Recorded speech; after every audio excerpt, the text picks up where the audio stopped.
a second, I don't know these people. They don't speak the same language that I do. It is totally reasonable and acceptable for American citizens to look at their next door neighbors and say, I want to live next to people who I have something in common with. I don't want to live next to strangers from a totally different culture, totally different ways of interacting. Toxic empathy Christians will tell you that God has created us to favor those closest to us in appearance, culture, and creed, and that it is God's design for people to live in homogeneous groups that deserve our love in a way those outside do not.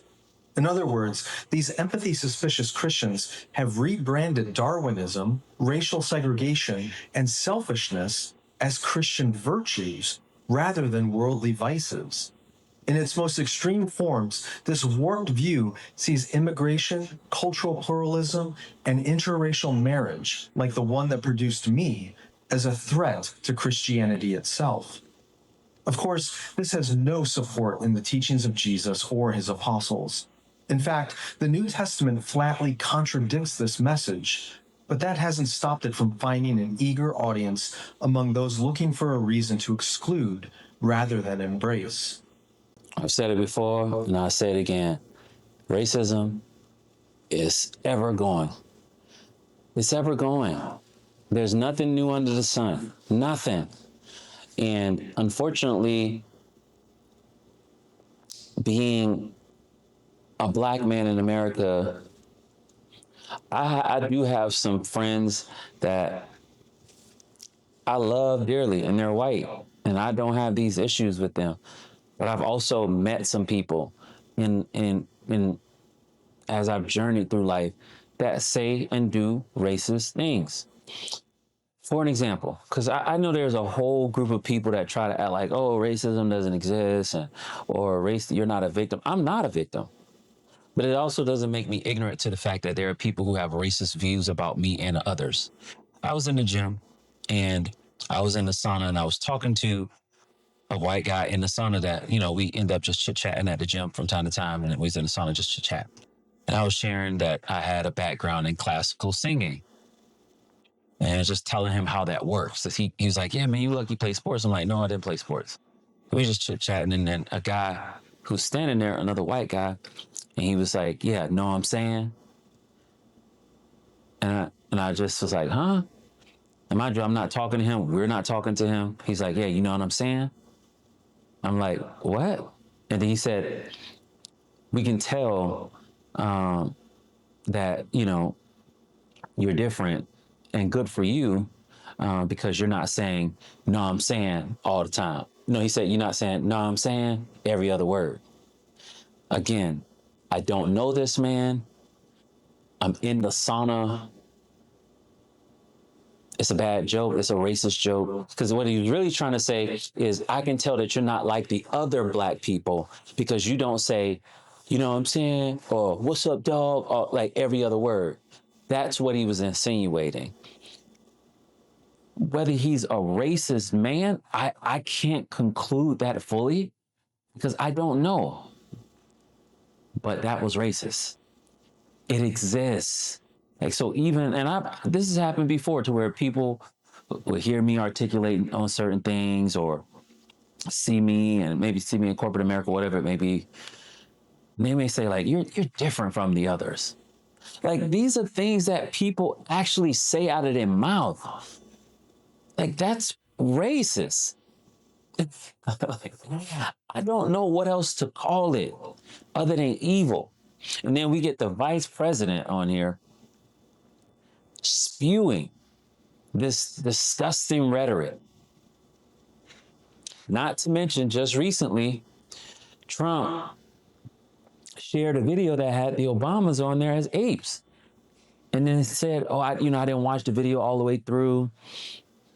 And what does he say? Like, he's like, yeah, if that had happened to me, he's like, they should be upset over it. If it had happened to me, I'd be upset as well. But he didn't want to apologize.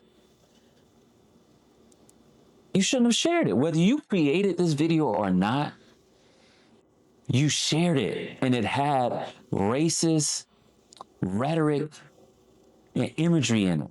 And you shared it. He's such an immature president. He's not professional. And I'm not saying this because I think everything he do is bad.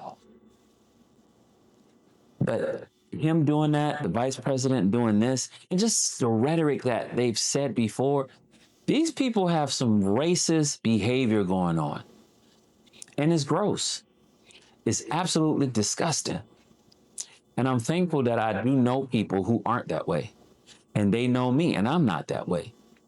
But it doesn't stop me from calling it out for what it really is. There are people who really think they're better than you because of the color of your skin or the ethnicity that you claim in this country. And it's not new. There's nothing new happening under the sun. America has a lot of history, and we don't like to talk about it. We don't like to talk about what happened in slavery. We don't like to talk about how they was feeding children to alligators. We don't like to talk about how they were raping the female slaves, how they were, doing experiments on the women and the children, surgical experiments, and children were dying. Women were being messed up forever. We don't like to talk about that.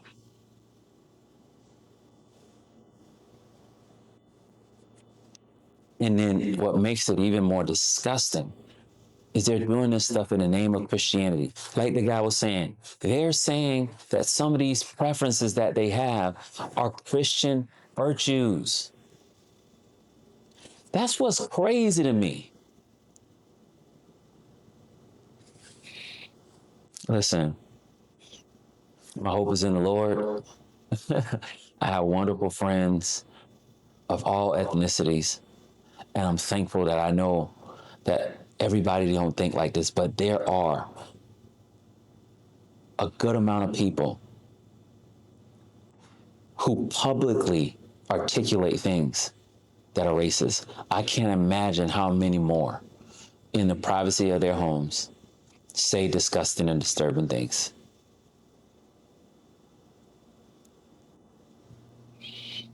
And I'll leave it at this. Those people are not Christians. Period. There's no ifs and buts about it. You cannot love God. What is it, 1 John 4? Yeah, let me go to read 1 John 4. That word gonna speak every time. 1 John 4, verse 20. If anyone says, I love God, and yet hates his brother or sister, he is a liar. For the person who does not love his brother or sister whom he has seen cannot love God whom he has not seen.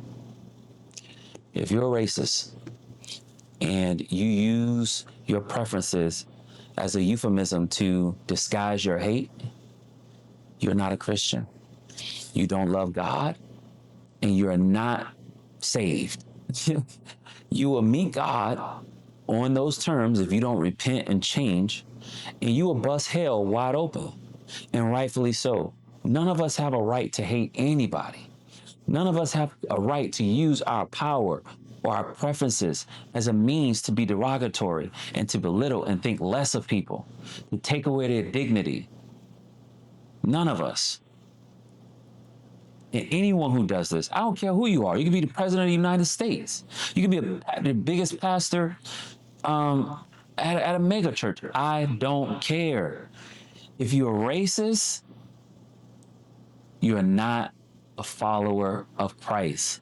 The end. Y'all let me know what y'all think in the comment section. I'll catch y'all in the next video. Stand on it, be strong.